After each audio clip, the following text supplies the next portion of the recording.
Well, meanwhile, President Trump is on his way to Ohio today as the shakeup continues in the Trump administration. The president will be delivering a speech on infrastructure outside of Cleveland. From there, he'll travel to Florida, where he'll spend the Easter holiday at his Mar-a-Lago resort. Well, this comes after Mr. Trump fired David Shulkin as Secretary of Veterans Affairs. The announcement came Wednesday night in a tweet. The president has picked a replacement, White House physician Admiral Ronny Jackson.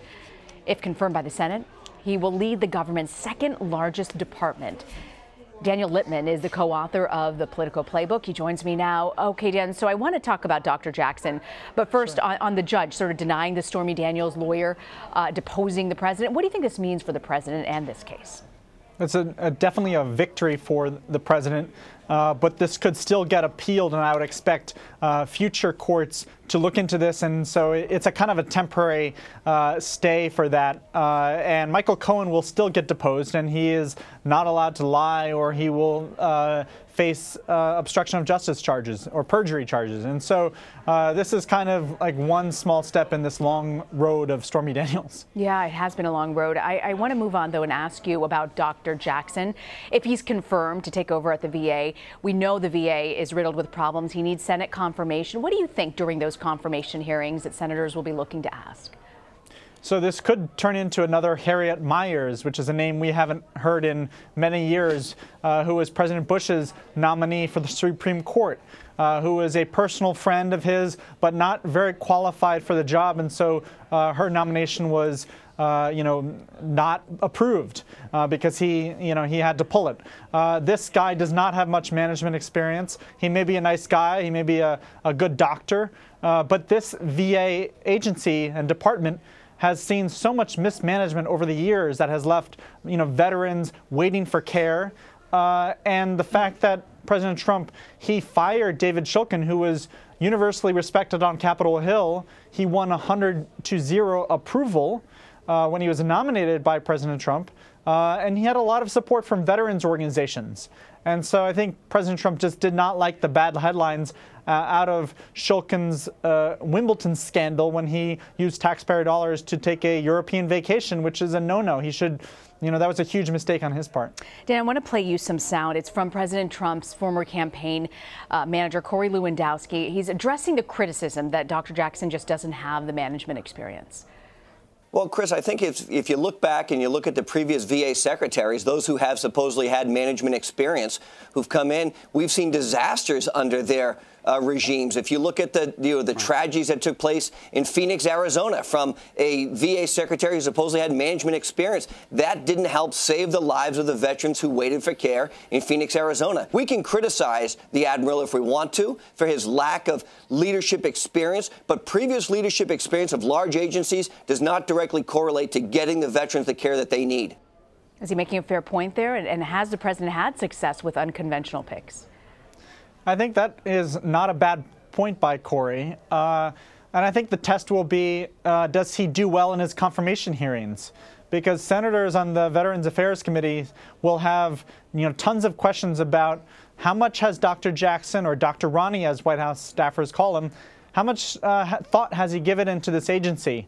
You don't want a situation where the president just points to a doctor that he sees every day and say, well, you're the guy who can take care of that. That's just not how things should work. Just like, he's picked people who did well on TV, like John Bolton and Larry Kudlow for senior White House jobs.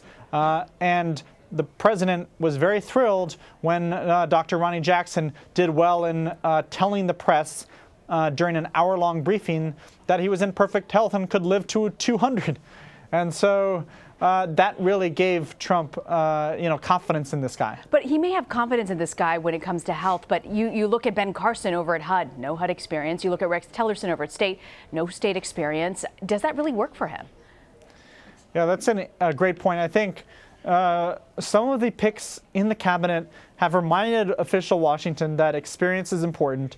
It's not a bad thing because you want, just like would you hire a surgeon to operate on you if he was fresh out of, a bachelor's degree in college? Yeah. No. So it's like, this is like any other job. You want to shake up Washington, but there's a way to do that without putting in unqualified people. Speaking of shaking up Washington, usually we've heard cabinet members say, I serve at the pleasure of the president. Instead, we saw New York Times today from Secretary Shulkin writing in an op-ed titled, "Privatizing the VA Will Hurt Veterans." And in it, he writes, "They saw me as an obstacle to privatization who had to be removed. That is because I am convinced that privatization is a public issue aimed at rewarding select people and companies with profits, even if it undermines care for veterans." Was this the real reason that he was fired, or were there other issues that played in?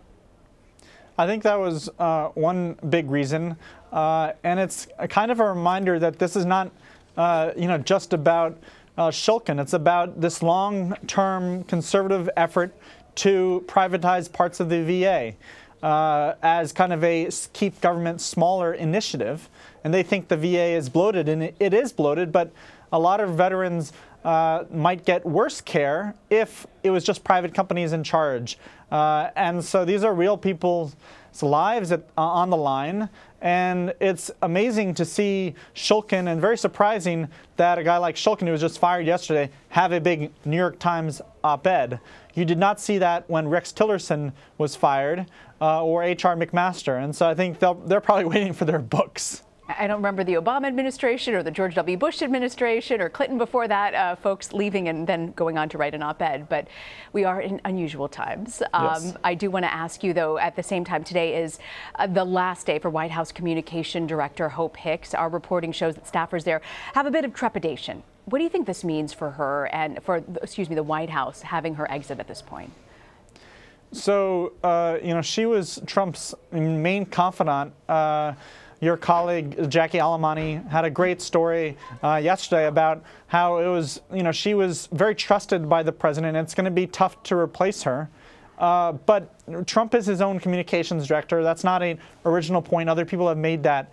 And so it's very hard for any White House communications director or press shop in general to set the agenda. They only plan a weekend ahead. And even then, Trump's tweets often totally disrupt things. And so it's an issue of, are they attracting good talent for that job? You have a pitched battle between Mercedes Schlapp, who is the strategic communications director, and Tony Sayegh, who is the head of communications at the Department of Treasury. And so Trump is probably expected to pick either one, and Kellyanne Conway might get that interim title. All right, Daniel Lippman. Thank you so much, Dan, for joining us. Thank you. Take care.